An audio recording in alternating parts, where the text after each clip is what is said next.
So here's a quick little video on the brakes.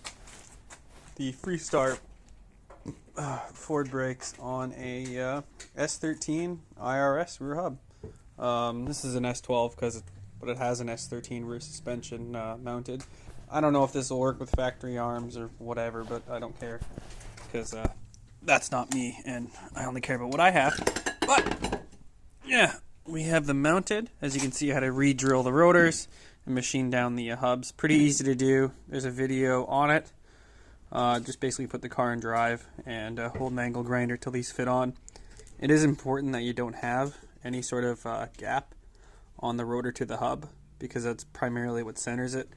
The studs doesn't really need to be perfect. Like I had them all originally drilled for 1/2 inch, but taking it off, it just means I had to tap it with a hammer, so I just went a little bit over.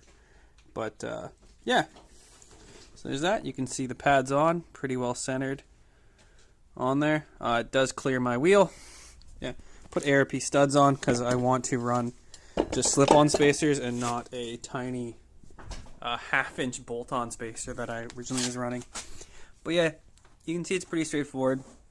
I just had to grind a little bit of the ear off for where the Allen key bolt goes to, but these are helicoiled for a little bit of extra safety. And yeah, cable operator will go here, it'll clear the arm, it'll fit perfect. These brake lines are super long, so I'm thinking I can even adapt them to my factory line right there, and I don't have to go and buy more overpriced steel braided brake lines with JIC adapters and all that crap, because that's going to be an extra probably like $100-something in just stupid fucking brake lines.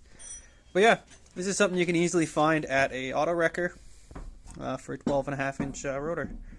I will show you when it's installed on the car. Smell you later.